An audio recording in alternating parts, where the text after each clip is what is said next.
Here's Dylan Akers, who trains at the same place that Jonathan Horton does. And you know, he's technically a junior gymnast. He just is so good that he pushed the envelope a little bit, went to the qualifying meet, and qualified as a senior. Actually came 7th all around at that national qualifier. He has some great qualities.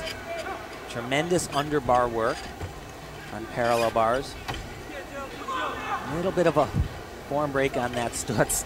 Same element that we saw John struggle on a few minutes ago. Good routine, you know.